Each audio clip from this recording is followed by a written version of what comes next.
জেলা থেকে সরাসরিতে এবার একটু খড়দার দিকে নজর রাখবো, কারণ আদিবাসীদের জমি দখলে কাজ করায় খোদ কাউন্সিলর। খড়দায় আদিবাসীদের জমি দখলের অভিযোগ এবং সেই জমি দখলের অভিযোগ কাউন্সিলরের বিরুদ্ধে।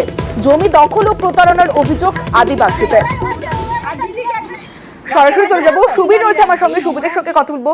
সুবীর, আদিবাসীদের ঠিক কি অভিযোগ, কিভাবে তাদের সাথে প্রতারণা করা হয়েছে এবং যে কাউন্সিলরের বিরুদ্ধে অভিযোগ সেই কাউন্সিলরের কি সাফাই?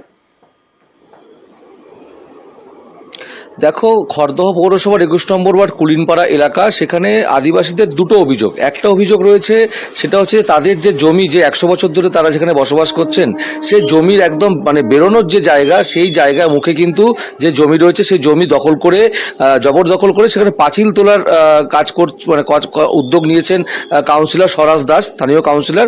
এমনটাই তাদের অভিযোগ এবং তারা বারংবার বলেছেন এবং জানিয়েছেন যে এরকম যদি পাঁচিল তুললে তারা কি করে বাইরে বেরোবেন, তাও কিন্তু কোনো কর্ণপাত করেনি কাউন্সিলর। আর দ্বিতীয় অভিযোগ, তারা যেখানে থাকেন সেই জায়গাতে কিন্তু যে জমি, সেই জমির কাগজ পাইয়ে দেওয়ার নাম করে 7টি পরিবার যারা রয়েছেন আদিবাসী সম্প্রদায়ের, তাদের থেকে কিন্তু এই স্বরাজ দাস কাউন্সিলর 1,500 টাকা করে নিয়েছিলেন, কিন্তু তারপরেও কিন্তু কোনো কাগজ দেননি বলে অভিযোগ। এবং এই ঘটনায় কেন্দ্র করে তারা যখন দেখছেন কাউন্সিলর কোনো কর্ণপাত করছেন না, কোনো সহযোগিতা করছেন না, তারা কিন্তু কাউন্সিলর অফিসের সামনে বিক্ষোভ দেখান এবং তারা বলেন যে কেন তাদের সাথে এই ধরনের ঘটনা হচ্ছে। পৌরসভার পুরপ্রধান যিনি রয়েছেন নীলু সরকার, তিনি কিন্তু সরাসরি বলেছেন যে পৌরসভার সাথে কাউন্সিলর কোনো কথাবার্তা না বলেই এই ধরনের কিন্তু ঘটনা কিন্তু কাউন্সিলর করেছেন এবং এই জায়গা থেকে পৌরসভা পরিষ্কার জানিয়ে দিয়েছেন এবং কাজ বন্ধ করে দিয়েছেন, পাঁচিল তোলার কাজ। এবং পৌরসভার পুরপ্রধান বলেছেন যতক্ষণ না পর্যন্ত পৌরসভা কতভাবে কোনো সিদ্ধান্ত না নেওয়া হচ্ছে, ততক্ষণ পর্যন্ত এই ধরনের কাজ করা যাবে না। এবং আদিবাসী সম্প্রদায়ের যে সমস্ত পরিবার রয়েছেন তাদের সাথে আলাপ আলোচনা করেই সিদ্ধান্ত নেবে পৌরসভা এবং তাদের কোনো পুনর্বাসন দেওয়া যায় কিনা তা নিয়েও চিন্তা করবেন, কারণ সেই জায়গাটা কিন্তু যেহেতু পুরসভার কাজের জন্য নেওয়ার এইটুকুনি জায়গার মধ্যে যদি পার্টি মানুষ এসে যদি বলে এটা ভেঙে আমাদের বাড়ি করব, তাহলে আমরা উঠবো, বসবো কোথায়? কাউন্সিলর বলছে এখান থেকে ঘিরে দেবো, এইটুকুনি জায়গা আমরা নিয়ে নেবো, ময়লা গাড়ি রাখবে। তাহলে এইখানে যদি ময়লা গাড়ি রাখে, তাহলে এখান থেকে বাচ্চা কাচ্চা খেলাধুলা, বসা ওঠা কোথায় করবেন? কাউন্সিলর বলেছিল আমাদের একটা ব্যবস্থা করে দেবে, তার জন্য তাকে আমরা 1,500 টাকা করে দিয়েছি।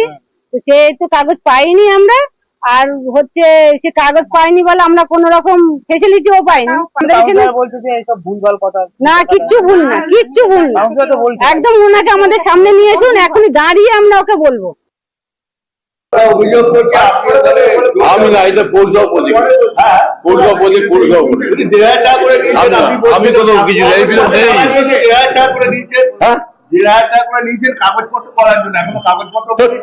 এইসব ফালতু কথা, আমি ওইসব জানি না, তো উস্কানিমূলক কথা। আমরা লোক পাঠিয়েছিলাম, পাঠানোর পরে তারা বলেছিল যে ওখানে 8 ফুট জায়গায় যাতায়াতের অসুবিধা হবে না। পরবর্তী সময় ওরা এসে বলে যে না দিদি, আমাদের ঘরের থেকে বারান্দা নেই, আস্তে আস্তে আমাদের পরিবার বড় হচ্ছে। যদিও এটা আরআরের ল্যান্ড, এটার মধ্যে ওরাও 100 বছর ধরে এই পরিবারগুলো বাস করে এবং ওদেরও কোনো কাগজপত্র নেই।